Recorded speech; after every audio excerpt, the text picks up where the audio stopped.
Bonsoir tout le monde, j'espère que vous allez bien. On se retrouve ce soir pour un nouvel épisode du Salon Tactique. Nous sommes samedi, et bien que certains préfèrent sortir le samedi, certains préfèrent parler foot ou écouter parler de foot. Et ça fait plaisir de vous retrouver pour une nouvelle émission, encore une fois accompagné de mes acolytes avec une nouvelle scène à 4. Monsieur Dan Pérez ce soir toujours aussi souriant.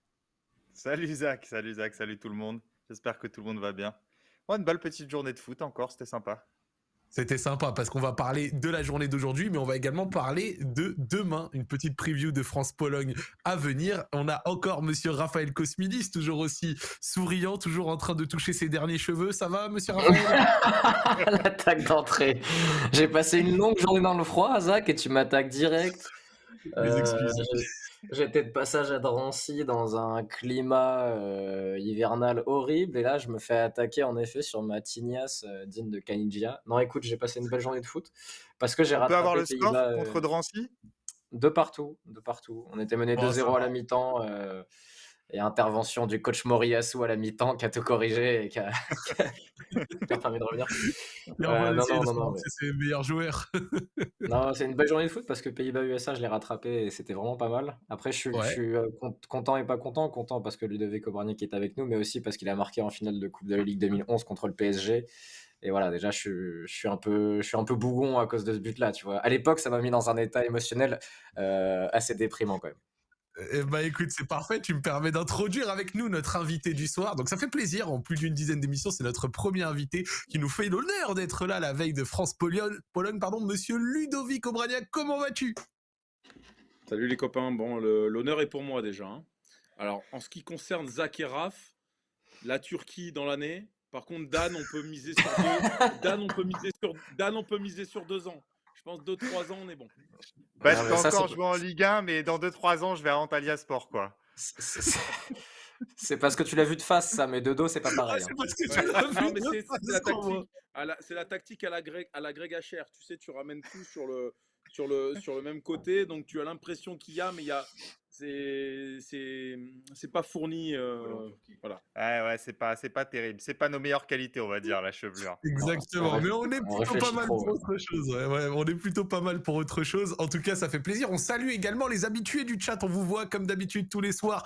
Vous êtes là, les grands princes, les pseudos qui reviennent. C'est toujours un plaisir de vous retrouver sur le chat. Même ceux qui ne discutent pas d'ailleurs, hein, vraiment, ça fait trop plaisir d'être avec vous tous les soirs. Et on va pouvoir commencer gentiment. C'était une grande journée de football. Donc on va commencer avec le match qui vient de terminer, à savoir Argentine-Australie. Ensuite, on va discuter de Pays-Bas, États-Unis et enfin le grand France-Pologne. À quoi s'attendre demain? Argentine-Australie, un match haut en émotion jusqu'à la fin, très important de le dire, et un match que j'attendais peut-être un peu plus déséquilibré de mon côté, mais où je me permets de donner mon avis, mais j'ai remarqué que les Australiens ont essayé de prendre plutôt haut les Argentins, ont assumé un certain déséquilibre, là où on aurait pu les attendre à des moments peut-être plus conservateurs. Bon, je dis pas qu'à des moments en défense, ils étaient pas regroupés, mais au global, leurs intentions de jeu étaient peut-être au-delà de ce que je pensais qu'ils feraient. Assez combatif, avec au final ce but qui les remet un petit peu dans la rencontre, un petit peu vers la fin, et où ils poussent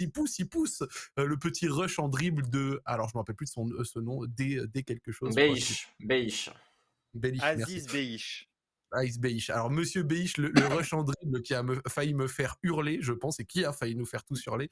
Et jusqu'à la fin, avec l'occasion ratée de Qual et l'arrêt d'Emiliano Martinez, un match de qualité. Et vu que tu es là ce soir pour la première fois, monsieur Ludovic Obraniak, je vais te laisser ouvrir la porte. Qu'as-tu pensé? Quelles sont tes premières impressions sur cette Argentine-Australie? Qu'est-ce que tu y as vu? Comment tu l'as vécu?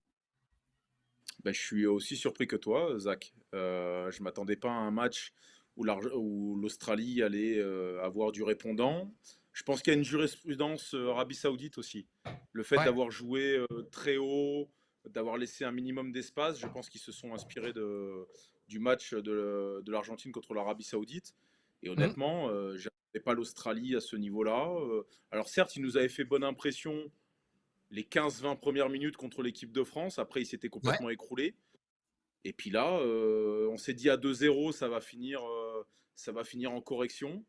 Et puis d'un coup, ils se réveillent, ils reviennent dans le match, ils poussent, trouvent de la confiance, ils arrivent à marquer ce but un peu improbable avec, on La aurait dit le déviation, ouais. but de Rashford avec Kipembe, là, tu sais, cette frappe qui partait complètement en sortie de but et puis elle est légèrement contrée. Et puis Ouais, derrière, franchement, s'il y a 2-2, les amis, moi je suis pas. bah c'est pas C'est choquant. pas, y a pas de vol, hein. Non, on est Moi, je d'accord, il n'y a pas suis de vol. l'arrêt de Martinez au tout dernier moment là avec ce contrôle. Alors je me souviens plus du nom Paul. de ce jeune talent là, qui a signé à Paul. Newcastle, hein, il me semble. Ouais, Ouais, exactement, c'est et le qui jeune va l'avoir en Paul. janvier. Ouais, c'est ça. Là, qui fait ce contrôle improbable, orienté, il est de dos, il arrive à se retourner. Là, le gardien sort à une vitesse éclair. Mais s'il y a 2-2, moi, je me serais éclaté de voir une prolongation. Oh, je la Mais voulais, moi. l'Argentine a eu très chaud. Ouais, c'est vrai, c'est vrai. Monsieur Et Dan, qu'est-ce que tu alors, penses de tout Ouais, ça? en fait, on a vu que contre une équipe qui allait un peu les presser, ils pouvaient être assez vite en difficulté parce qu'au final, entre leurs latéraux, De Paul, McAllister, ils n'ont pas tant de joueurs que ça sur leur première ligne à l'aise sous pression. Ils ont d'autres Ouais, qualités, on les avait décrites ici sur les matchs précédents, notamment en termes de course. Et puis, comme tu peux pas non plus jouer long, à part Julian Alvarez qui s'accroche un peu, qui peut s'enrouler autour du défenseur, ah, mais bah, avec Papou en Gomis et fait, on a Messi, vu, c'est pas le volume de course énorme, quoi. ouais, on a vu en fait une Argentine pas si à l'aise que ça, pas forcément aussi à l'aise pour acculer l'Australie dans son camp. Ça a donné un match intéressant. Après, l'Australie manque de qualité, de talent pour faire quelque chose de son pressing ensuite, malgré tout, même ils peuvent dans les airs créer un peu de panique dans la surface, etc. Mais au final, à la mi-temps, tu as le but de Messi, mais à la mi-temps, tu te dis, voilà, il y a 3 tiers de Ah, l'Argentine. y a Avant le pas eu but de beaucoup d'occasions. Messi, il touche une fois le ballon dans la surface. Et c'est une équipe qui est en difficulté. Alors, si tu regardes les tirs et les expected goals à la fin, il y a un écart important, sauf que les occasions sont arrivées dans les 10 dernières minutes, quand l'Australie vraiment poussait et se découvrait. Mais sinon, avant ça, l'Argentine a quand même eu du mal à se créer beaucoup d'occasions et à répondre à une équipe qui a pas le meilleur pressing du monde, mais qui était Qui attendait. intéressante sur ce plan-là et qui allait les chercher et ça les a gênés. Et on Raphaël, l'avait pas est-ce que tu es encore en vu. accord avec ça? Est-ce qu'il y a quelque chose que tu as remarqué d'autre que ce qui a été dit pour l'instant? Oui, après, je pense qu'il faut quand même nuancer parce que l'Argentine, sur les contre-attaques en deuxième période, a eu plusieurs fois l'occasion de plier cette Ouais, rencontre et l'a pas fait. Donc ça aurait pu quand même changer pas mal le scénario des dernières minutes. Après, je suis étonné finalement que l'Australie n'ait pas tenté plus tôt son plan Soutard dans la surface adverse, parce que je ouais, trouve que ça a à la fin, beaucoup c'est trop perturbé drôle. l'Argentine. Le seul qui s'en est sorti un peu dans les airs sur ces séquences-là, c'est Otamendi, qui a gagné pas mal de ballons sur le gelon de l'Australie, mais je les ai trouvés pas timides hein, sur ce plan-là, mais je me demande ce qui se serait passé s'ils avaient tenté un peu plus tôt dans la rencontre d'allonger sur. Alors, ils n'ont pas forcément les profils dès le début du match pour aller gêner ces équipes-là. Ils n'ont pas d'autres joueurs d'1,98 m comme Soutard qui, sur la fin, a fini attaquant. Mais je me pose toujours la question quand des équipes comme ça, assez modestes, qui ont peu de moyens d'aller dans le camp adverse en nombre, tentent pas des petites périodes comme ça et pourquoi pas plus tôt dans la rencontre. Là, ils l'ont tenté vraiment à partir du moment où ils reviennent à 2-1 et qu'il leur reste une grosse quinzaine de minutes, on va dire, si on compte le C'est temps aussi leur additionnel. défenseur le plus en forme, Soutard, donc tu le perds quand Ouais, non, même bien si tu sûr. l'envoies trop tôt. C'est pour ça que je réfléchissais aux autres profils et ils en ont pas forcément. Tu vois, s'ils avaient une attaque, par exemple, avec Ashley Wood et Chris Barnes, les anciens. Ashley Barnes, pardon, et Chris Wood, j'ai inversé les Et prénoms. Chris Wood. Les deux anciens de Burnley, ça aurait été assez amusant. Après, ils ont aussi concédé des contre-attaques sur ces longs ballons-là parce que du coup, ils étaient déstructurés. À la perte de balle, ça a Oui, donné des espaces à Messi pour contre-attaquer. Et je pense que c'est quand même l'info principale de ce match, c'est la forme de Messi. Mais voilà, après, l'Australie, je rappelle-toi, Zach, j'avais dit que j'avais peur hier d'eux. ouais. Et le but de Messi, qui en première période récompense pas forcément un gros volume d'occasion, mais bien l'Argentine à l'abri. D'ailleurs, dès la 50e minute, Scaloni remplace Papu Gomez par Lisandro Martinez.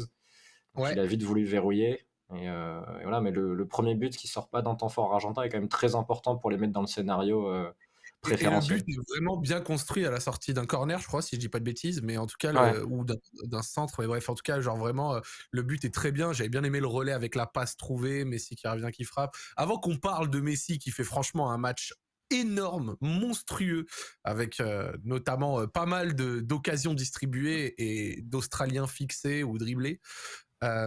J'aimerais qu'on parle rapidement de l'entrée du dénommé Lisandro Martinez, parce que tu l'as commencé à Lautaro, peut-être. l'évoquer. Ah oui, Lisandro. Lautaro. Quoique, Lisandro Martinez aussi. Lisandro Martinez, à un moment, il a fait une dinguerie, je crois, ou alors je rêve, mais en tout cas, Lautaro Martinez, pardon, oui, une entrée que j'ai trouvée un peu particulière. Ah, vas-y, Ludo. Comment avez-vous trouvé l'entrée de Lautaro Martinez et notamment le raté sur l'occasion de Messi qui fixe et dribble face à 3-4 Australiens avant de rater un petit peu tout seul? Je l'ai trouvé un peu pas de chance et je suis pas sûr que notre ami Lautaro qui pourquoi pas ne pourrait pas démériter en termes de profil et a montré ce qu'il pouvait apporter en termes de course qui pourrait manquer à l'Argentine un peu plus tard, mais j'avoue que son entrée, je pense qu'il a plus perdu des points qu'autre chose. Voilà.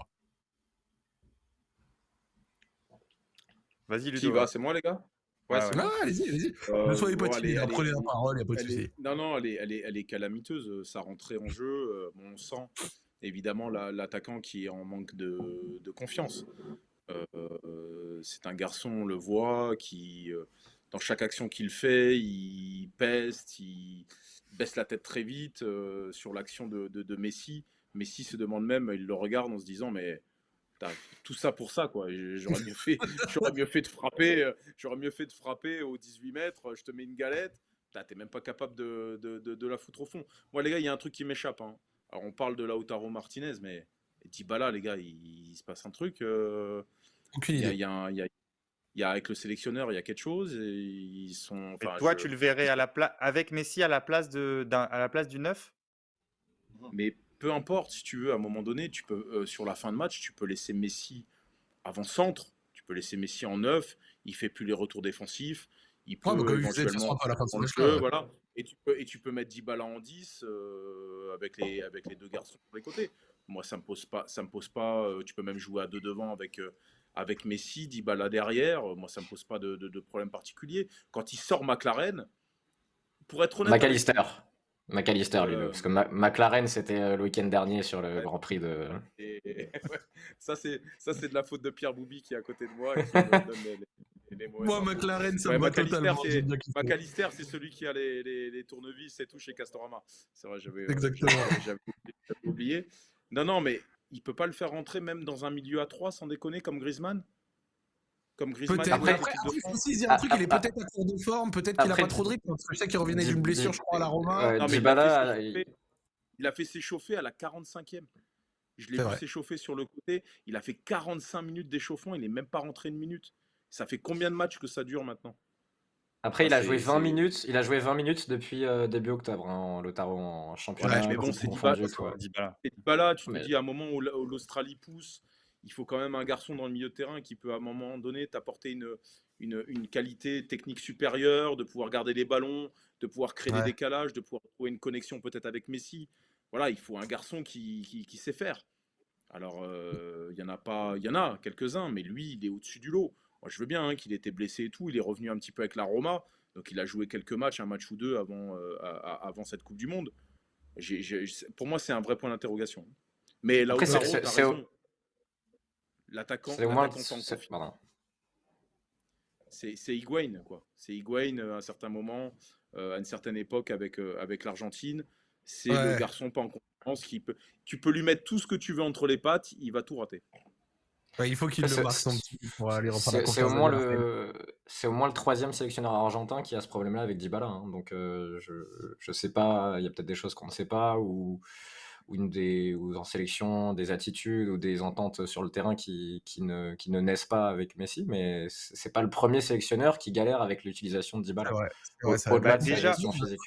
Vas-y, tu vas-y, peux Dan. te dire tu peux te dire déjà, même si c'est un super joueur, c'est vraiment le joueur qui occuperait naturellement les mêmes zones que Messi. Donc, Ouais, tu c'est ça. as cette première interrogation, je pense, qui est forcément dans la tête des sélectionneurs, parce que comme l'a dit Raph, ils l'ont tous mis de côté quasiment quand il y avait Messi. Est-ce que le truc, c'est qu'avec Messi, tu as besoin d'un mec devant qui fasse des appels en profondeur? Est-ce que Dybala, c'est un mec comme ça? Est-ce que Dybala, il a pas plus envie, plus enclin d'aller vers le ballon, de la toucher beaucoup? Je suis pas sûr qu'il ait le volume de Griezmann. Tu parlais de Griezmann, ce que fait Griezmann en termes de course. Ça veut dire Ouais. Griezmann, il apparaît entre les lignes, mais il va te faire l'appel en profondeur, revenir. Après, là où je suis d'accord avec Ludo, c'est que dans des moments comme ça où ça peut être le feu, c'est vrai que l'Argentine n'a pas fait entrer un mec capable de donner de la continuité à ta possession, tu vois, calmer un peu le rythme, moins perdre le ballon. C'est Mais c'est intéressant ce que tu dis parce que au-delà de Dybala, j'ai quand même trouvé par moment que l'Argentine arrivait, alors c'était que face à l'Australie, hein, mais arrivait à avoir certaines de ces phases de possession dont tu parles en réussissant à faire tourner à un moment, en calmant un peu le rythme, en gardant le ballon. Alors peut-être qu'avec certaines entrées ça aurait pu être encore mieux, mais j'ai quand même eu le sentiment qu'ils ont réussi à le faire, notamment sur certaines phases avec même des McAllister ou De Paul qui je trouve fait un match correct après avoir critiqué son début de début de Coupe du Monde. Le Ouais, j'ai passage à plutôt 3 centraux, ça les a aidés aussi un peu à résister au pressing, ils étaient un peu plus à l'aise. Mais vas-y Raph, Non, mais pardon, j'allais je dire, ce que dit Ludovic sur le rôle de McAllister et pourquoi pas Dybala à la place, je l'entends, parce que c'est vrai que vu que McAllister est là pour compenser les déplacements de Messi, autant mettre un mec plus talentueux pour faire la même chose. Donc j'entends cet argument. Après, il y a la question du rôle dans la phase défensive. C'est-à-dire que là, l'Argentine défendait souvent en 4-4-2, ce qui veut Mhm. dire que McAllister parfois défendait axe aux côtés d'Enzo Fernandez, un peu comme Griezmann aux côtés de Chouameni. Et est-ce que Dybala, il peut tenir un rôle pareil? Je pense que la problématique est là aussi, tu vois. Si l'Argentine se défendait en 4-3-3 comme ils l'ont fait sur le match précédent en poule, là où il y avait McAllister, De Paul et Enzo Fernandez dans une ligne de 3, derrière une autre ligne de 3 qui a tiré vers l'intérieur, tu pourrais, mais là, dans une ligne de 4, milieu axial, défendre, t'es coach, je sais pas si tu peux faire confiance à Dybala sur un tel fonctionnement, tu vois. Au final, un peu après avoir dit tout ça, en ayant parlé un peu de l'Argentine, même du match de l'Australie qui est quand même de qualité et qui a deux doigts d'égaliser à la fin, qu'est-ce qu'on en pense de cette Argentine pour un petit peu la suite du tournoi, même si bien sûr on va parler un peu après de l'éventuel quart Argentine-Pays-Bas, enfin l'éventuel, le quart Argentine-Pays-Bas, une fois qu'on aura débrief Pays-Bas-États-Unis. Qu'est-ce qu'on en pense de cette Argentine? Est-ce qu'on continue à dire qu'on a le sentiment qu'on avait eu, à savoir une certaine montée en puissance, le fait que ça commence à trouver des solutions en termes de profil et dans le jeu, que c'est une équipe qui devient meilleure au fur et à mesure que les matchs passent. Qu'est-ce que vous en avez pensé ce soir? Est-ce que cette impression continue? Et cette fois, je vais commencer avec Monsieur Dan Pérez. écoute, tu as toujours le point Messi en fait qui t'oblige toujours à pondérer une potentielle déception devant l'Argentine. Parce que Ouais. malgré tout, ce soir, même si les occasions, ils les ont à la fin quand le match s'ouvre et quand l'Australie pousse, bon, ils peuvent gagner par 2 ou 3 buts d'écart, au moins 2, on va dire. Si Lautaro en met une sur les deux. Après, je me pose toujours la question de ce qu'ils sont capables de produire comme occasion. Je trouve que, hormis le match contre la Pologne, qui en plus fait un très mauvais match, heu, là encore ce soir, quand le match il est disputé, bah, il ne se crée pas énormément de choses, voire pas grand-chose. Ouais. Heu, on a vu qu'ils pouvaient être un peu vulnérables sous pression, qu'ils n'arrivaient pas forcément à bien presser.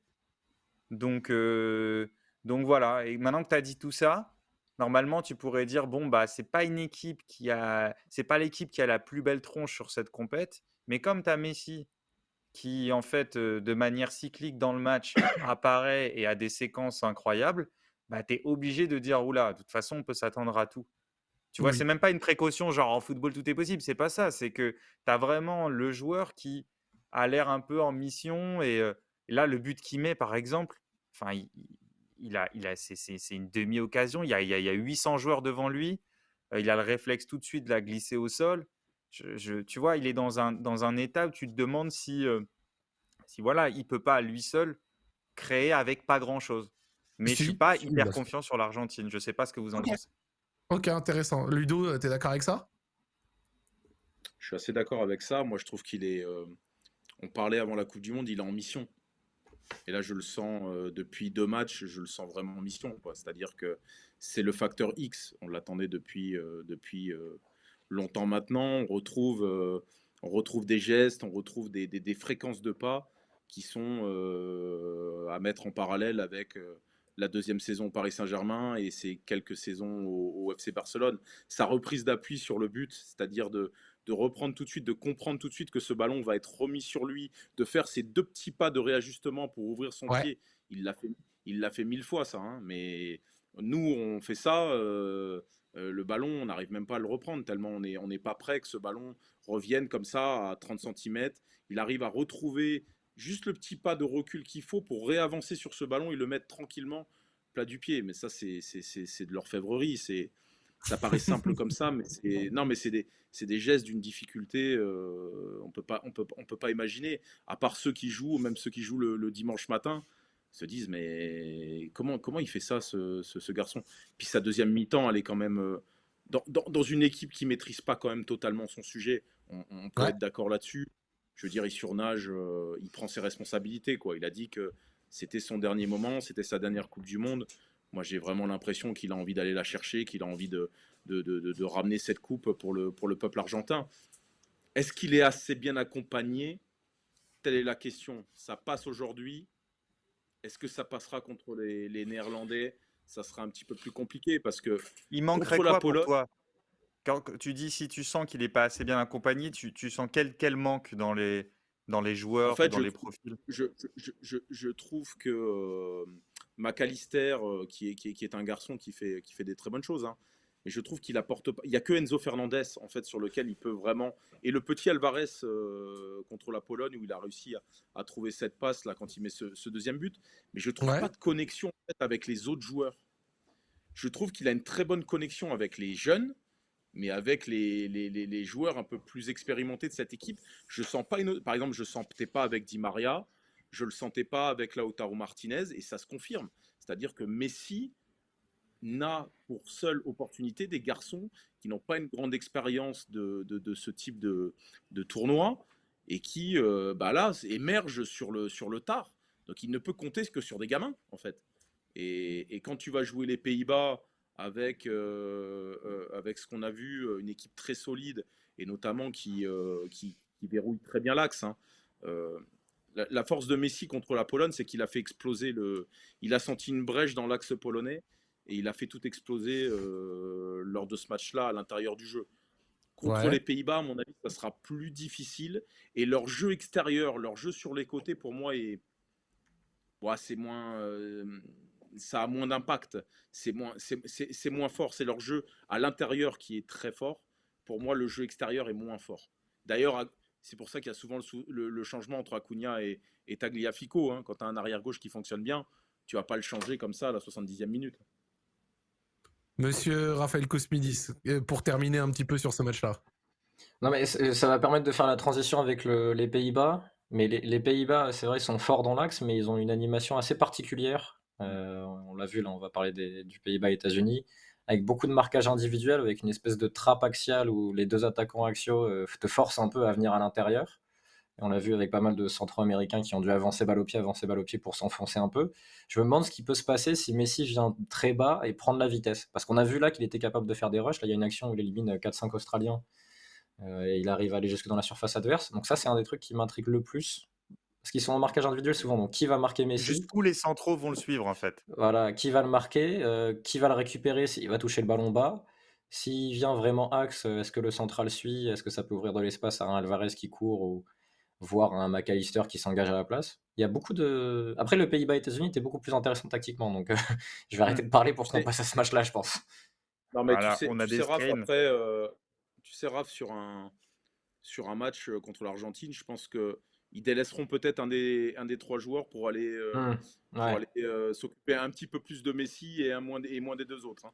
Sans problème, parce que quand tu regardes le match de ce soir, tout passe par lui. C'est lui qui crée tout, et le match de la Pologne, pareil. Si lui, il n'est C'est pas vrai. là, je vous dis honnêtement, hein, s'il n'est pas là, pour moi, l'Argentine passe pas les poules, hein. Ouais, ça peut Ça s'entendre. passe En pas, réalité, vu que c'est lui qui ça passe pas les débloque totalement le truc face au Mais ça passe pas Mexique. les poules.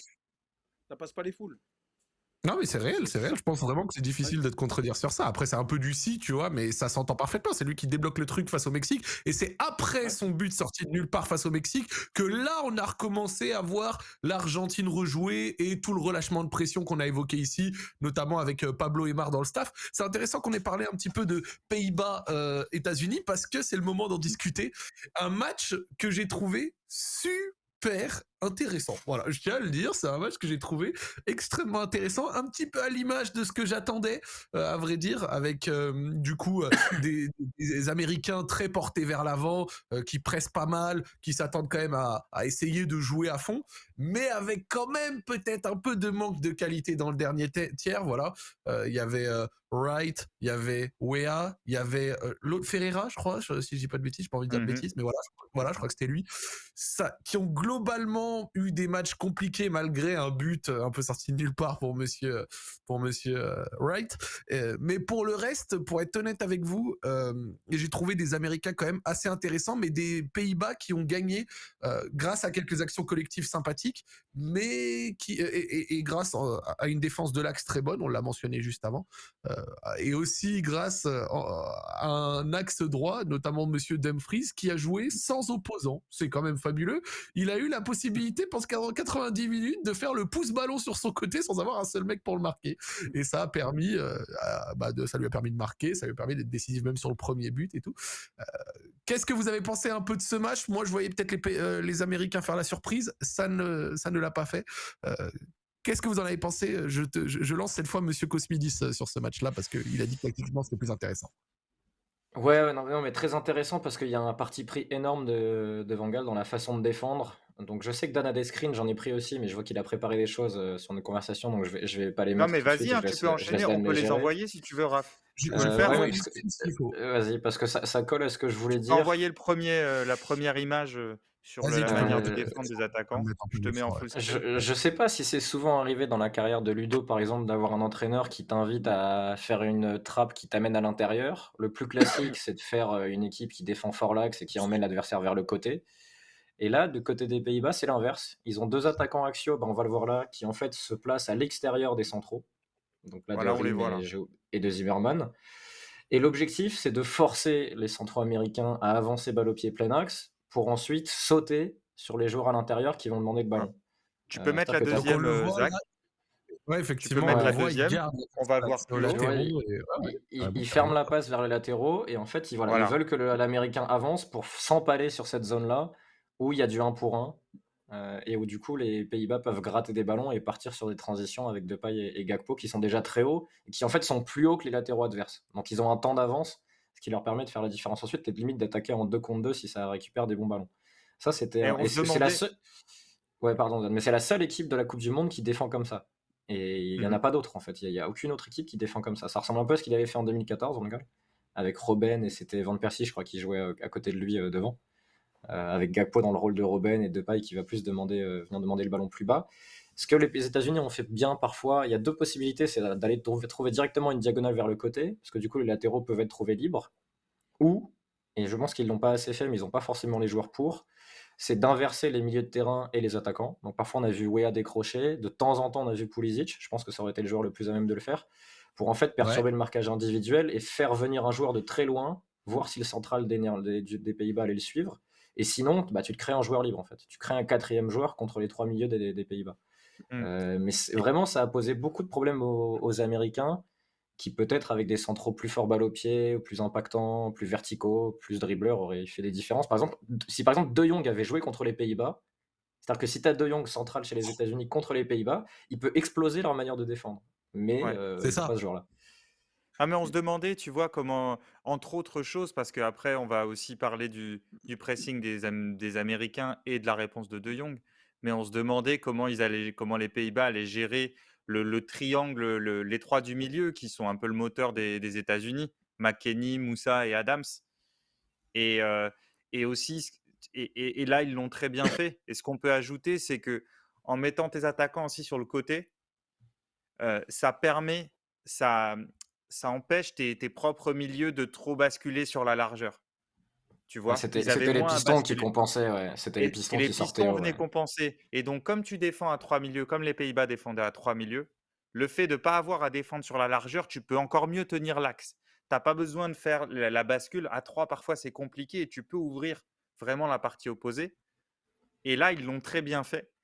Et, les États-Unis, je suis d'accord avec Raph, n'avaient pas forcément les qualités, notamment devant. Et je pense que c'est pour ça que Reina est rentré en pointe, à la mi-temps. ils n'avaient pas forcément les qualités pour mettre à mal ça, même s'il y a eu des ajustements de Berhalter, et je te laisse la parole, Ludo, où il a fait un peu plus rentrer il a fait encore plus rentrer les latéraux vers l'intérieur pour commencer à trouver des passes et presque faire un milieu à 5. Et là, parfois, ils ont réussi à créer des petits décalages. Mais c'était passionnant à voir. Ouais, c'est passionnant. Moi, vous savez que je passe un peu mes diplômes d'entraîneur, donc Ouais. ce que vous avez montré est alors c'est pas vraiment un cas d'école, hein, parce en tout cas dans le cursus footballistique français, on oriente plutôt les joueurs de derrière à passer par les côtés. Voilà. Ce qui est très intéressant là, c'est que lorsque tu joues avec un système à 5, tu sais que face à un système à 4, tu vas forcément avoir du retard sur le latéral, puisque ton piston ne peut pas être quasiment à hauteur comme un ailier. Donc le temps qu'il arrive sur le latéral adverse, il va y avoir 3, 4. Alors, soit c'est ton piston qui va avancer, et dans ce cas-là, le latéral a tout le loisir d'avancer dans ton bloc sans avoir une opposition, ou alors tu vas faire Ouais. sortir un de tes milieux. Là, ce qui est intéressant, c'est que tu forces l'adversaire à jouer dans une zone où tu es en égalité numérique. Tu es en 3 pour 3. Et tu donnes la balle à des centraux.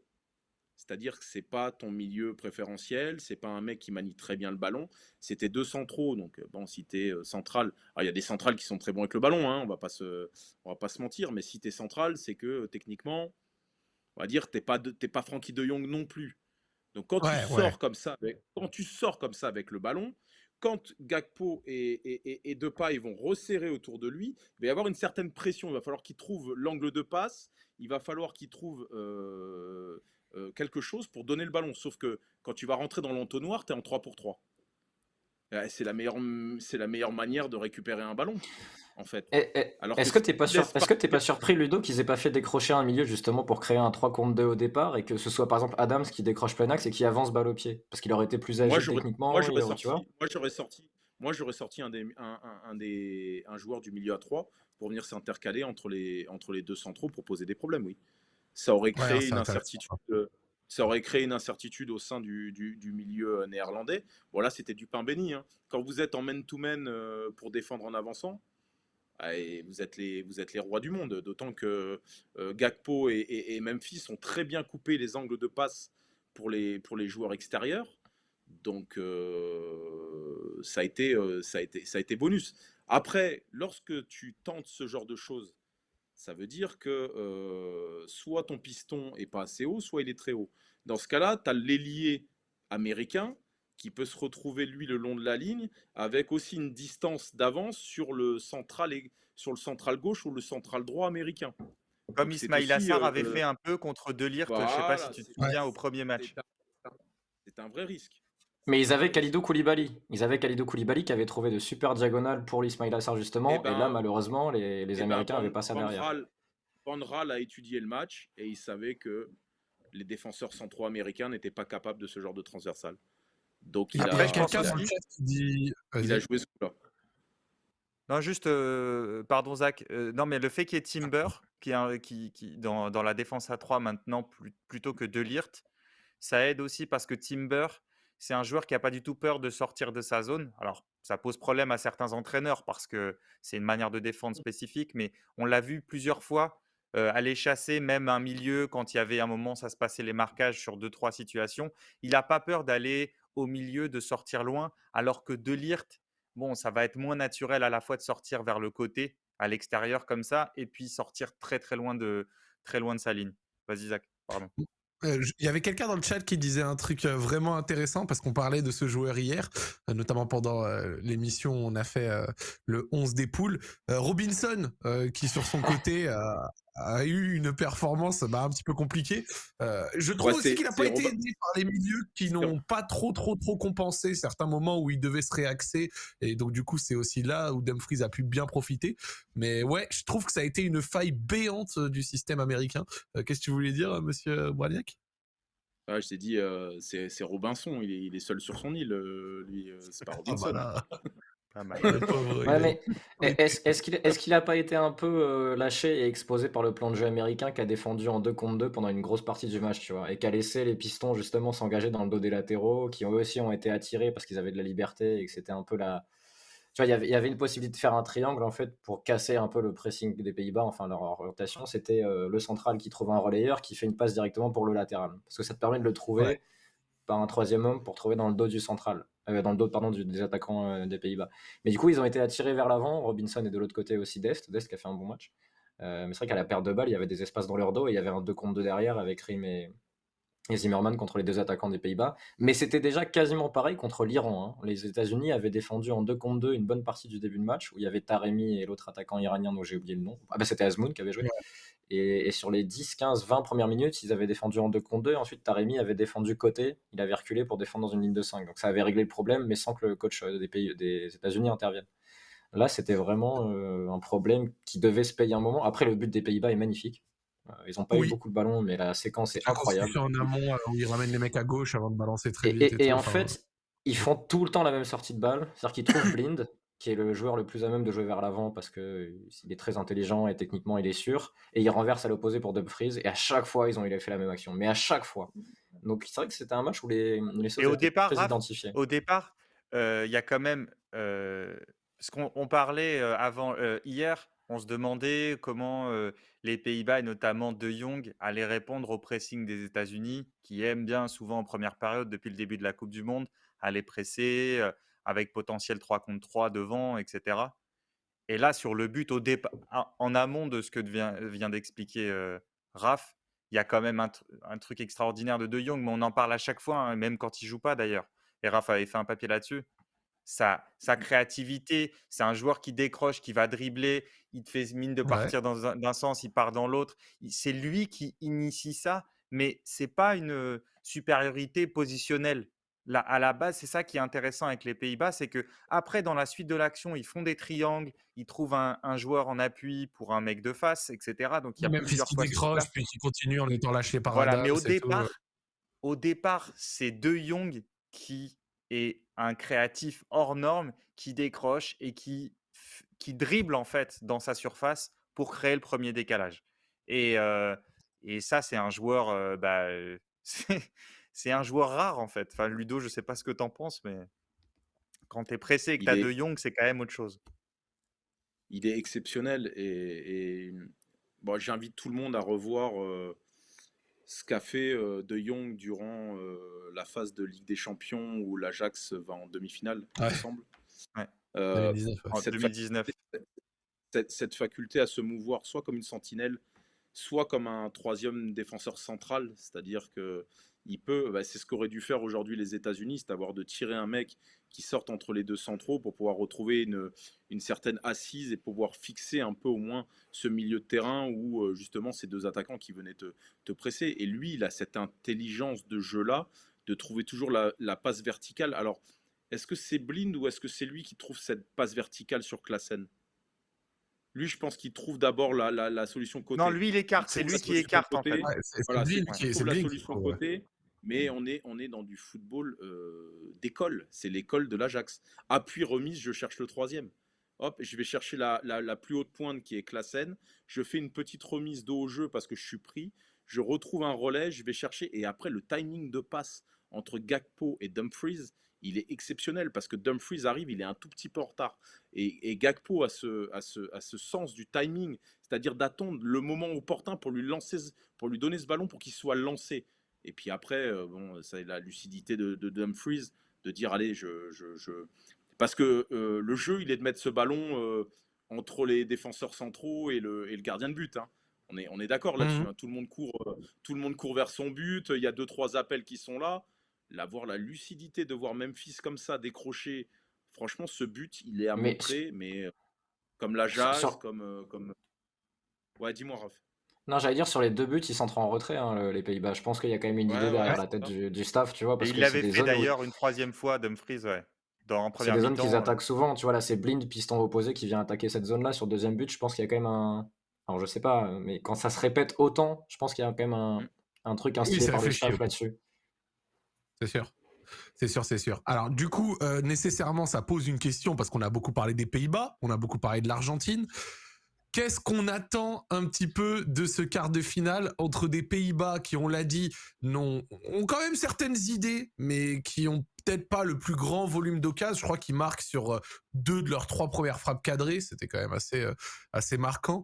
Des Pays-Bas qui ont peut-être un petit peu de manque de qualité dans le dernier tiers, même si Memphis, Gakpo, Bergwijn, c'est pas des mauvais, mais peut-être que c'est pas suffisant pour aller au bout, mais qui en tout cas ont ce qu'il faut pour verrouiller l'axe, et ils l'ont fait même plutôt bien face aux États-Unis, euh, face à une Argentine qui, elle, a également eu quelques soucis un peu défensifs, un manque de course évident, on l'a dit, en attaque, qui pourrait poser souci face aux Pays-Bas, et du coup une bataille au milieu qui pourrait être intéressante. Qu'est-ce que vous attendez d'un éventuel quart comme ça? Un Messi en mission pour faire bouger la balance, Argentine qui peut-être saurait contrôler à des moments les choses, les Pays-Bas qui malgré tout auraient sur certaines sorties de balles ou autres de quoi déséquilibrer une défense argentine qui peut encaisser des occasions comme on l'a vu à la fin face à l'Australie. Qu'est-ce que vous attendez d'un tel quart de finale à vous? Et cette fois, Ludo, je te laisse y aller en premier. Bon, déjà, j'attends beaucoup parce que je suis obligé de me replonger dans mes souvenirs d'enfant. Je suis obligé de me rappeler ce France 98, Marseille, ce contrôle de Denis Bergkamp, Ouais. ce carton rouge d'Ortega Ouais, pour même simulation. 2014, hein, c'est un classique Pays-Bas-Argentine. Voilà. Et je suis obligé de me rappeler tous ces souvenirs-là. C'est-à-dire que il y a toujours une image, un fait marquant lors des Argentines-Pays-Bas. Donc j'attends forcément un match de très haut niveau avec énormément d'intensité. Maintenant, c'est la capacité pour moi des Pays-Bas à pouvoir jouer haut. Sachant que, vous l'avez dit tout à l'heure, ça a été une arme pour l'Arabie Saoudite, ça a été une arme pour l'Australie, sachant que les Pays-Bas ont un peu plus de qualité sur le plan défensif. Moi, avec Van Dijk, Timber et le troisième larron, et Ake, ça va vite, hein, les gars. Il va falloir les prendre dans le dos à 40 mètres de et leur surtout, but. va le faire avec qui? Avec Papou Gomez, avec Messi, tu vois, peut-être avec Lautaro, mais il est pas en forme. Julian Alvarez éventuellement, mais ça déborde pas de joueurs qui ont un gros volume de course. Ouais. Mais Ludo, tu as raison. Oui, à l'inverse, est-ce que non, mais juste une question, parce que alors certes, les Saoudiens étaient un peu explosifs, mais là, les Pays-Bas ont vraiment des armes avec Gakpo, Dumfries pour contre-attaquer. Est-ce qu'à l'inverse, vu qu'ils peuvent être dominants dans leur surface malgré tout, et que ils savent un peu fermer dans l'axe, est-ce que tu n'imagines pas aussi des séquences de matchs où les Pays-Bas peuvent poser beaucoup de problèmes à l'Argentine en contre? C'est évident. Ouais, c'est pas évident parce que moi, j'ai dans l'idée, si je me mets à la place de Van Raal, je me dis cette équipe, il faut l'acculer. Il faut la laisser dans son camp. Si tu la laisses dans son camp, elle va pas te poser énormément de problèmes. Maintenant, tu peux pas le faire peut-être pendant 90 minutes. Donc peut-être que sur quelques séquences de jeu, tu peux essayer d'aspirer cette équipe. Tu essayes de l'aspirer, faire monter, mettre Messi, mettre Enzo Fernandez, mettre plein. Avec ta défense à 3, tu peux voir venir Enzo Fernandez, il se projette beaucoup. Lorsque tu as ta défense à 3, tu peux demander à Timber de gérer les joueurs qui arrivent en deuxième rideau, comme Fernandez. Comme Messi va, des fois, il déambule en 6, après il passe en 8, puis il arrive en 10. Tu vois, ça va être la capacité à pouvoir gérer ces joueurs-là. Mais si les Pays-Bas décident de jouer haut, de mettre un maximum de pression à cette équipe, alors je pense que l'Argentine sera en très grande difficulté. Très très grande difficulté. Tu penses que le pressing, parce que je vois pas la capacité va poser souci mais les gars, aux Argentins. Aujourd'hui, on le voit, ce qui pose problème aux équipes, c'est la vitesse dans le dos. Qui aujourd'hui, comme joueur argentin, peut faire un appel en profondeur sur une défense qui est à 40 mètres de son but dans le dos? Ouais, comme on a dit, Et ne pas se faire rattraper. Ouais, et ne pas se faire rattraper. Oui, le petit Alvarez, et encore, je veux dire, c'est trapu, c'est très véloce sur les premiers mètres, mais sur une course de 40 mètres, je peux t'assurer qu'Ake ou Van Dijk, il y a quand même beaucoup d'atouts pour les Pays-Bas. Hein. Ouais, il y a Structurellement, Pour beaucoup si les, d'attaquants on. des pour les Pays-Bas, c'est vrai, il n'y a pas à dire, hein, franchement. Ou alors sinon, t'aurais Messi et Di Maria avec le déambulateur derrière, mais ça va pas très vite, quoi. C'est comme moi dans France-Espagne, Ben, quoi, tu vois. je pense que les Argentins vont être obligés de jouer un jeu un peu plus direct. Mais comme ça n'a Ok, pas l'air d'être la recette maison, le fait de repartir de derrière, si en plus Van Raal étudie comme il l'a étudié là sur le dernier match, je pense qu'il y a des ballons avec les États-Unis, il y a des ballons de récupération dans les 30 mètres adverses argentins qui peuvent faire très très mal. Et après, vous l'avez vu, Memphis, Gakpo, De Jong, dans les petits espaces, dans les 30 derniers mètres, vous avez vu, hein, il suffit d'un un petit contrôle extérieur, pied droit, je t'enroule, trouver un 1-2, trouver un truc. C'est des mecs dans les petits espaces, ils sont particulièrement brillants. Donc, ouais, j'ai du mal à savoir comment le sélectionneur argentin, quelle tactique il va mettre en place pour se sortir de ce guêpier, parce que finalement, cette équipe argentine, elle est facile à lire. Ça fait 2 matchs qui ok. passent à 5. D'ailleurs, Karim en parle. Raph, après, je te laisse la parole. Et là, ils sont passés encore à 5 à la 53e. Donc, ça peut être aussi une option face aux Pays-Bas qui jouent avec des pistons. Vas-y, Raph. Non, moi j'attends. Alors évidemment Messi, mais bon, ça sert à rien de dire qu'on attend Messi. Mais deux autres joueurs par rapport à ce qu'on a dit sur la façon de défendre les Pays-Bas, parce que comme l'a dit Ludo, je pense qu'ils pourront pas presser tout le match. Je pense qu'il y a des moments où ils vont reculer pour aspirer l'Argentine. Le premier, c'est Enzo Fernandez, parce que lui, par contre, balle au pied, il peut avancer, aller casser des lignes, prendre des risques un peu, et il faudra le faire pour créer des espaces contre les Pays-Bas. Et le deuxième, c'est un qui n'a pas été titulaire là, mais qui, je pense, du coup, s'il a la liberté de pouvoir faire des choses balle au pied, sera important. Je ne sais pas si Scaloni osera le mettre, c'est Lisandro Martinez, qui est un très Ouais. bon joueur de ballon, qui à l'Ajax sortait des ballons très proprement, qui peut avancer, qui a la diagonale pour aller chercher, pourquoi pas, Di Maria contre Blind dans un contre un, parce que ça peut être une piste aussi si Di Maria est de retour et est en forme. Tu vois, un Lisandro Martinez dans un match comme ça, je pense que balle au pied, il peut beaucoup t'apporter. Là où Timari m'a fait ce qu'il a pu, tu vois, même s'il a une patte gauche pas trop mal. Lisandro Martinez, il peut être intéressant. Après, il faudra voir si Scaloni ose à la fois titulariser ces joueurs-là et leur donner la liberté de prendre ces risques-là en allant casser le bloc néerlandais qui t'attend là, mais qui du coup peut laisser des joueurs prendre de la vitesse. Et la vitesse, elle Eh viendra ben, pas, comme l'a dit Ludo, elle viendra pas des Mais, joueurs qui sont mais, sur la ligne offensive, donc elle peut venir des joueurs qui partent lancer de derrière et qui justement mettent du rythme dans les actions. mais tu as raison, Raph. Je pense qu'une des clés de ce match, ça peut être la défense à 5. On en a parlé tout à l'heure sur la volonté, eux, de faire venir dans l'axe. Parce que Enzo Fernandez, c'est un très bon joueur quand il est face au jeu. Mais quand il va avoir, comme ce soir-là, comme cet après-midi, pardon, mais des milieux de terrain qui vont venir lui taquiner les tendons avec un maximum de pression, j'ai plus de doutes sur sa Mais capacité à se retourner. c'est pour ça que je l'imagine dans un rôle à la De Jong, tu vois, Ludo, où il vient décrocher entre les Ouais, deux ouais. centraux et puis il avance balle au pied. Et enfin, tu vois ce qu'il a fait J'ai pas contre vu ça depuis le début. ce qu'il a fait contre la Pologne, là, c'est lui qui à un moment avance balle au pied, casse la ligne et donne le ballon à Alvarez, il me semble, dans la surface sur le deuxième Oui, but oui, c'est lui. argentin. Tu vois, Ouais, faire mais c'est quelque pour chose ça que comme moi, ça. le système peut-être sans Di Maria au début, à 5 défenseurs pour trouver justement l'espace pour sortir sur les côtés, pour ensuite aller faire mal dans un second temps avec peut-être quelqu'un qui accompagnera Messi. Ça sera Alvarez, ça sera peut-être Lautaro Martinez, parce que face à la charnière néerlandaise, va falloir du costaud pour tenir dans les duels. Mais ouais, c'est une des clés, ouais, t'as raison. moi, c'est très très bien qu'on puisse discuter de tout ça. C'est un quart à venir dans 6 jours qu'on débriefera encore une fois ici même, mais ça pourrait permettre de parler, enfin ça va me permettre d'embrayer sur le dernier sujet du jour, un sujet d'intérêt, les amis, parce que On peut pas faire 2 France-Pologne, minutes, mon petit point coup de pied arrêté, pardon, Zach. On n'a pas le temps. oh, c'est si gentiment demandé, mais bien sûr qu'on peut faire le Le point coup de Oh, pied arrêté. il fait son Griezmann, il veut récupérer les coups de pied arrêtés, là. Non, mais le Non, coup de mais il n'y a pied, le aucun point coup de pied problème. arrêté quotidien qu'on a à Ludo, non, mais Allez, puisque c'est juste pour le dire à Ludo, on parle à peu près tous les jours de coups de pied arrêtés.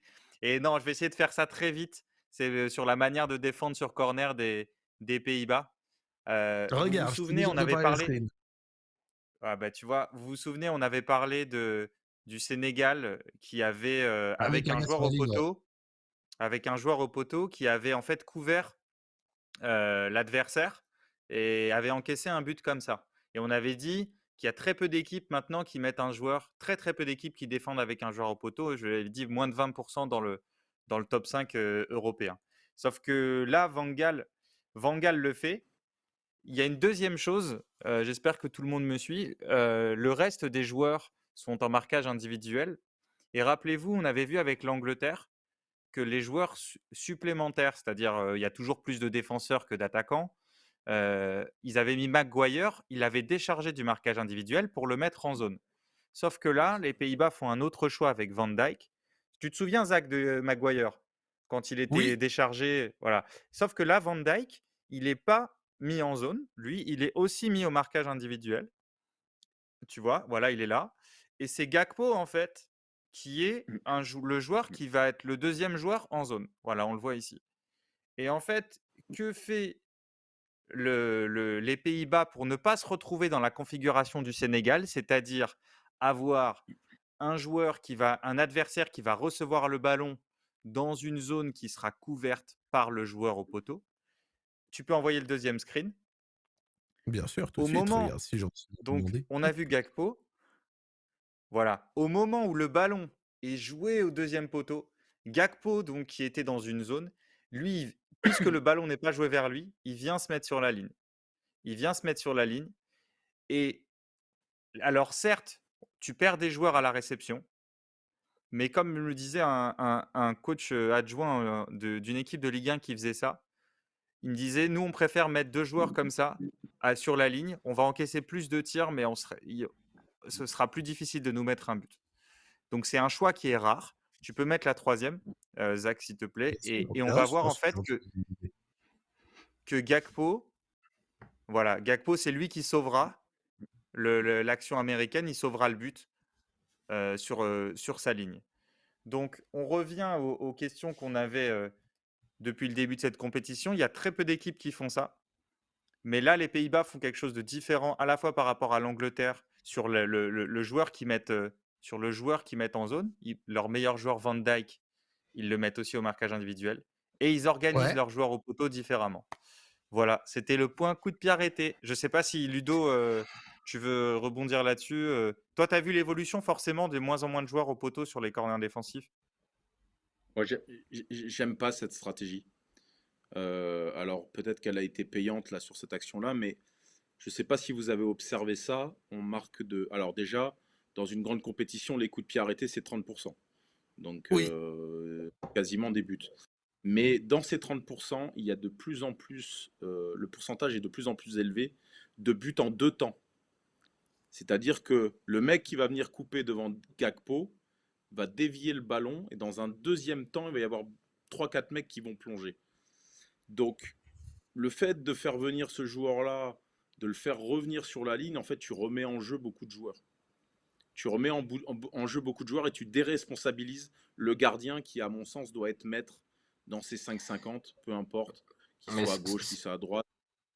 Moi, c'était le but encaissé par le Sénégal, Ludo. Je sais pas si tu te rappelles Ouais, du but encaissé par exactement, le Sénégal exactement. contre l'Équateur, où il y avait une déviation au premier poteau et deuxième poteau, but Ouais, c'est avec un ça. Sabali qui court tout le monde. Ouais, c'est ça. Et je vois ça de plus en plus. C'est-à-dire des joueurs, et d'ailleurs beaucoup le travail, c'est-à-dire de jouer des corners en 2 temps, avec soit, comme tu l'as montré sur ton exemple, une balle au deuxième poteau pour quelqu'un qui rabat, et dans un deuxième temps, tu piques au point de pénalty, ou alors quelqu'un qui va venir couper ou dévier devant l'homme en zone, qui était Gakpo, là d'ailleurs, qui est très proche. Hein. Il n'est pas au 5-50, hein, il est au premier poteau. Donc ça veut Il dire est que ça très te proche laisse du tout le gardien. loisir. Voilà, ça veut dire que tu laisses tout le loisir à quelqu'un qui viendrait passer devant, soit de la couper et de la mettre directement, soit de la couper et de donner une deuxième chance à des joueurs qui arriveraient lancer derrière. Donc moi, je suis pas fan de ce système, pour être honnête avec vous. Mais pourquoi pas, hein, on est là aussi pour Oui, oui, découvrir des d'ailleurs, c'est choses. très rare. Non, mais Euh, justement, il y a très peu d'équipes qui le font, Ludo. Après, c'est cohérent dans le projet de Van Gaal, puisqu'il est beaucoup sur du marquage individuel dans le jeu. Donc qu'il le fasse sur coup de pied arrêté avec, par exemple, Van Dijk au marquage individuel, c'est assez logique quand tu fais le lien faut le voir entre sur, ce qu'il fait. faudra voir sur la durée. Faudra voir sur la durée. Faudra voir sur la durée et on verra si d'autres équipes vont prendre ça en compte et ça nous permet cette fois d'ouvrir sur ce fameux France-Pologne. Le match de demain, une équipe de France qui sort d'une bonne phase de poule, excepté le match face à la Tunisie dans les conditions qu'on connaît. Mais sorti de ça, au global, une phase de poule sans doute, on va dire quand même satisfaisante, avec des certitudes collectives, des certitudes sur des individus.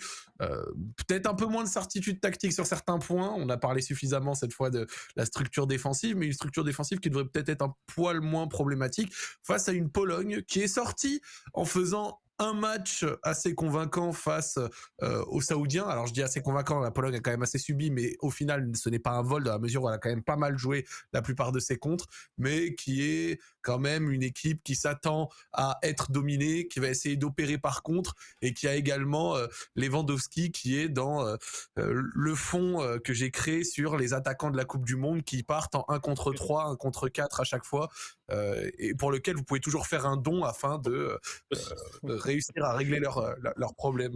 Et donc, du Lewandowski, coup, c'est Son sur le dernier but de la Corée. vraiment, je te dis, c'est un fond de soutien aux attaquants qui ont à remonter 40 mètres en 1 contre 3 par des équipes qui défendent très regroupées. C'est un fond très difficile. Bref. Donc, tout ça pour dire, c'est une équipe de France qui va à nouveau faire face, du coup, à un bloc relativement bas, à une défense regroupée, qui a sans doute quand même les armes pour essayer d'ouvrir ça, avec un Griezmann en grande forme, de la qualité sur les côtés. En tout cas, un en latéral qui s'est monté, un milieu qui n'est peut-être pas plus créatif, mais qui fait le minimum de ce qu'on lui demande, c'est-à-dire prendre le ballon, le donner vite, des fois, qui s'est également verticalisé. Un Giroud, au final, qu'est-ce qu'on pense face à une Pologne qui avait très bien défendu l'axe face à l'Arabie Saoudite? Qu'est-ce qu'on attend un petit peu de ce match, monsieur Dan Pérez? Écoute, je vais vite laisser la parole à Ludovic rapidement. Déjà dire qu'il y aura un article dans le journal qui va sortir dans un quart d'heure avec du Ludovic Obraniak dedans, évidemment, sur les armes face au bloc bas de la Pologne. Écoute, rapidement, je pense que tu auras besoin de la conduite de balle et le jeu long d'Upamecano.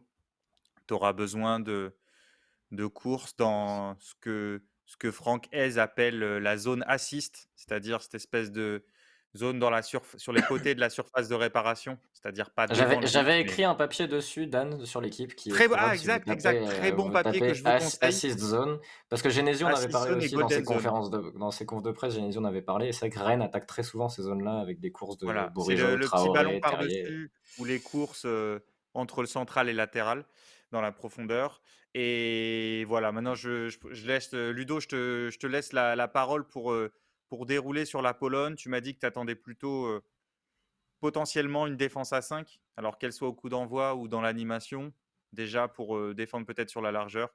Mais je ne sais pas ce qu'on peut attendre de la Pologne et comment un peu les prendre à revers.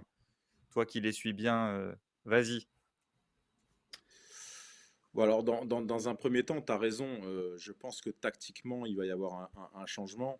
D'ailleurs, il a été posté sur les réseaux sociaux dans l'équipe il y a quelques minutes sur le fait que l'entraîneur était revenu ou avait travaillé le système qui avait vu le jour durant, alors avec Paulo Sousa, mais aussi durant la Ligue des Nations. Donc, j'imagine pas une seule seconde que ce sélectionneur-là laisse et Mbappé d'un côté et Dembélé de l'autre en 1 contre 1.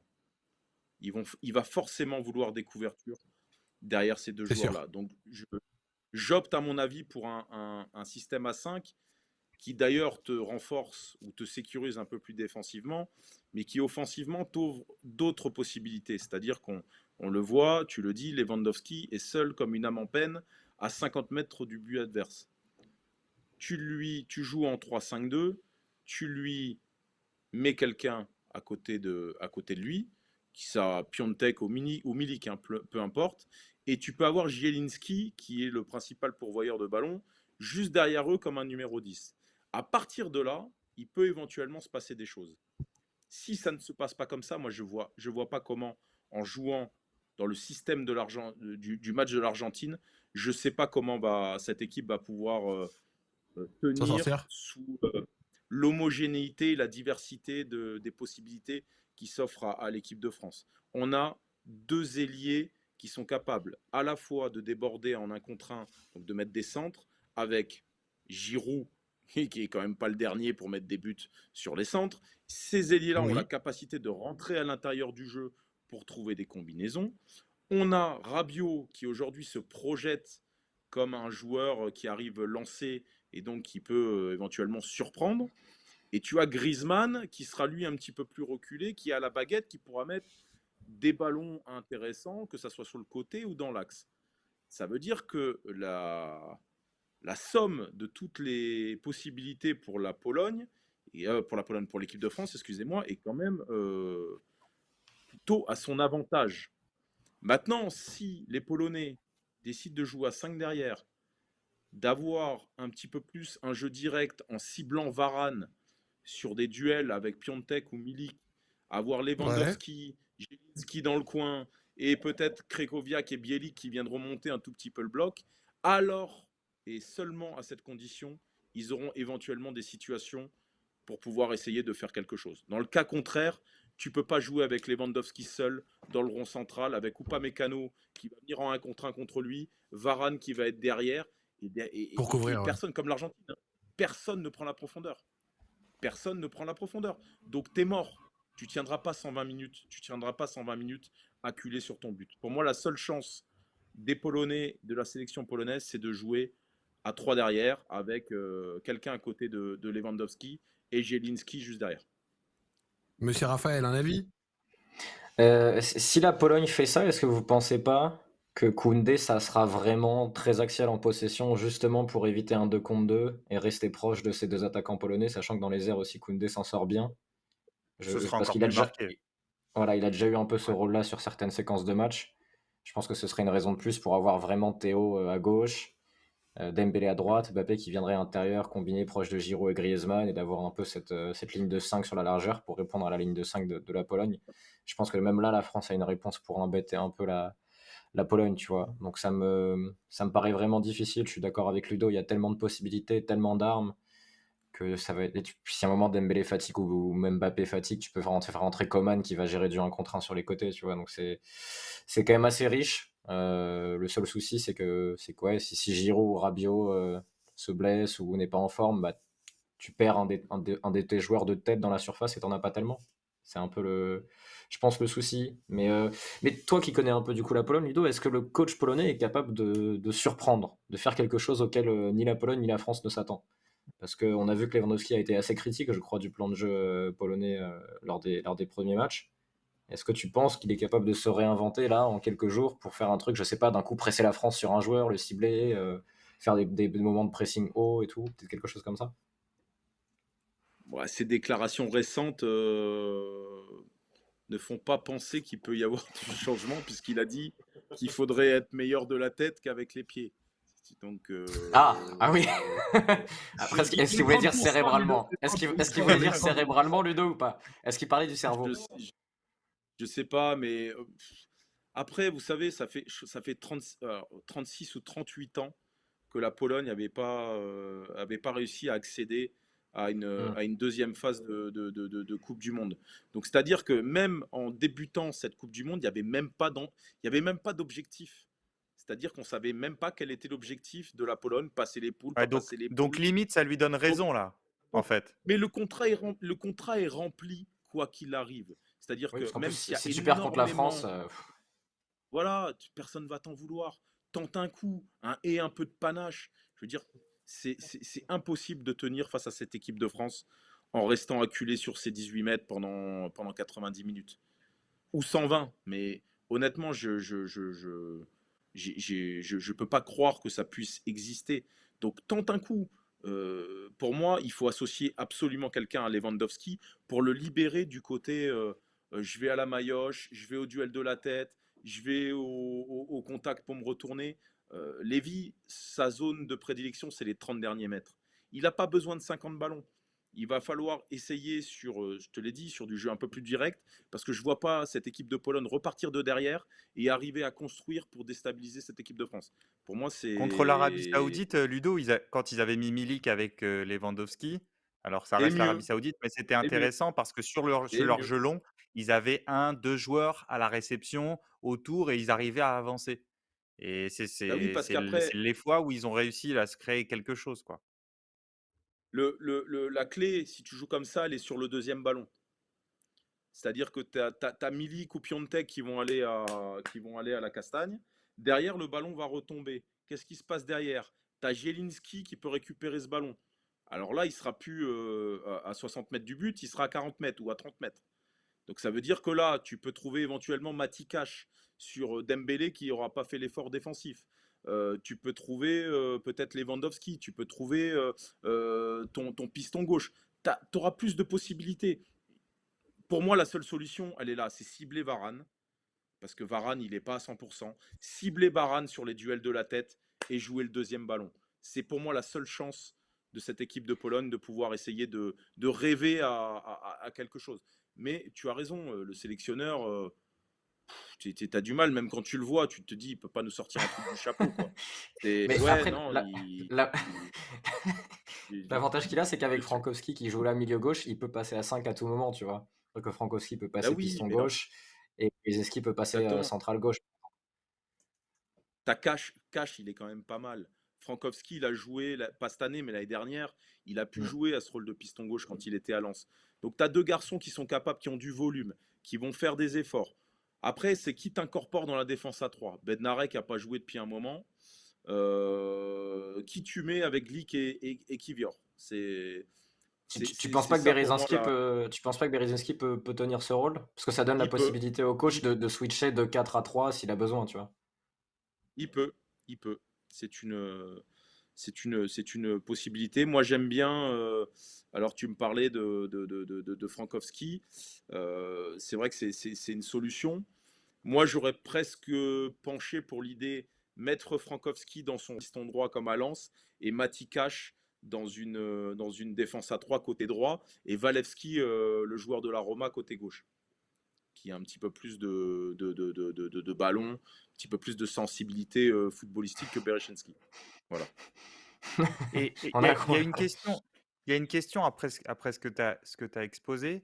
On sait que l'équipe de France, c'est pas l'équipe qui aime, naturellement presser à fond sur, toute la durée Hmm. d'un match et donc, vu qu'elle apprécie, parce qu'elle a les qualités dans la profondeur en contre-attaque, parfois se replier, est-ce que, pour la première fois, cette option-là, elle n'est pas plus risquée que ce qu'elle rapporterait? Alors, qu'est-ce qu'elle te rapporte? C'est que tu peux donner des espaces à Mbappé, à Dembélé, et cetera. Ouais. Mais qu'est-ce qu'elle te coûte? Elle te coûte que c'est la seule manière pour la Pologne de créer du danger, d'obtenir des fautes, si la Pologne joue plus haut, d'envoyer des ballons dans la surface, d'obtenir un corner, un truc. Alors que si ton plan, c'est vraiment de passer ton match, ou en tout cas le maximum de ton match dans le camp de la Pologne, ben, il reste plus rien, comme l'a dit Ludo, parce que en termes de contre-attaque, la Pologne est pas vraiment outillée. Donc, est-ce que c'est Ouais. pas la seule interrogation qu'il y a sur l'attitude de l'équipe de France? Alors, je sais pas si le pressing tout-terrain est Deschamps compatible. Non. On l'a vu à plusieurs reprises. Lui, il préfère aspirer pour faire plus mal et laisser de l'espace Voilà. à ses fusées sur les côtés. Maintenant, vous avez vu le premier quart d'heure, 20 minutes, Moy, le joueur australien? Ah, Ah, c'était ouais, c'était. c'était Ouais, Juan Sebastian Veron. Il trop de il liberté, ouais. des transversales de 40 mètres. Enfin, c'est ça qui nous a mis le feu, hein, c'est de laisser Moy seul. À partir du moment où Griezmann est venu dans sa zone, il pouvait plus rien se passer. Il pouvait plus rien se passer pour nous. Mais qui est ce joueur chez la Pologne, à part Zelinski? Qui a ce pied pour embêter? Krikoviak dans un bon Bah, soir? Kreroviak, sur du gelon, il est plutôt doué, hein. Il est plutôt Ouais. doué, hein. Il est plus à l'aise dans la qualité de percussion. Crero, il a quand même une très belle qualité de passe. Il est capable, lui, Ouais. de venir décrocher et d'envoyer des ballons à 40-50 mètres, sans problème. Il a plus la vista pour se projeter comme à l'époque, mais sur jouer des ballons comme ça, s'il est seul, si l'équipe de France décide d'être tête de rond central à attendre cette équipe de Pologne et que lui, il touche ces ballons-là dans cette zone-là, il va pouvoir alimenter quand même. Et là, ça veut dire que tu envoies des ballons dans les 18 mètres ou aux abords des 18 mètres de l'équipe de France, et là, c'est plus la même. Hein. Voilà. De Quand toute façon, Tu prends plus de risques. Quand Zielinski dès- va récupérer un ballon 18 mètres, quand Lewandowski va récupérer ce ballon ou d'autres, c'est plus la même limonade. Hein. de toute façon, faut limiter le nombre de centres de la Pologne. Donc, il faut éviter la Diago, Krychowiak vers Frankowski qui centre pour Lewandowski. Parce que si la Pologne arrive à faire ça, ils vont avoir une chance. C'est je pense, la seule possibilité. La prononce. Je donne des cours de Ouais, polonais à mon ami Pierre Boubi, hein, qui est, on entend ça, ouais. qui est à côté de moi. Ouais. C'est assez drôle parce qu'il y a quelqu'un dans le chat qui a quand même dit l'idéal demain ce serait d'encaisser un but dans le premier quart d'heure, au moins ça mettra l'équipe dans le ton et ils ne se regarderont pas jouer pendant 70 minutes. Si on prend un but rapide, on gagnera. Ouais, jurisprudence Australie. Je suis pas Ouais, sûr bah, que je- Deschamps je- signe pour le but dans le premier Non, quart d'heure. Je pense pas que Deschamps il signe du tout. Bon, en En tout tout cas, cas, c'est comme ça c'était que je un- vois les choses. Ok, non mais c'est super intéressant et de toute façon on sera là nous demain pour un petit peu débriefer ce match et c'était un vrai plaisir de t'avoir avec nous ce soir Ludo. Sincèrement une vision très au point et pouvoir un petit peu parler de la Pologne et des matchs du jour à ta compagnie, c'était vraiment super. On te remercie d'avoir accepté de venir. Tu reviendras, t'as Ludo géré, Je un reviens plaisir. quand vous voulez. Ah bah, Oh écoute, là là. Je suis à votre disposition, les amis. magnifique. Oh là là. super. Grand prince, bordel, grand prince. Bah écoute, c'est absolument magnifique et on te remercie. Je remercie également mes acolytes habituels, mes acolytes habituels, pas les alcooliques, mes acolytes habituels. Peut-être. Messieurs, Plus tard ce Dan soir. Perez- Plus tard ce soir, Zach. Messieurs Dan Perez et messieurs Raphaël Cosmilis 2, avoir encore une fois co-animé ceci avec moi. On se retrouve demain soir Ciao tout pour le une monde. nouvelle émission. On débriefera les huitièmes. Merci également de votre fidélité. Si vous ratez, comme d'habitude, un replay, c'est disponible sur la chaîne YouTube de l'équipe ou alors en podcast. Je vous souhaite une bonne fin de soirée et on se dit à demain, les amis. Ciao, ciao! Salut les gars. Salut.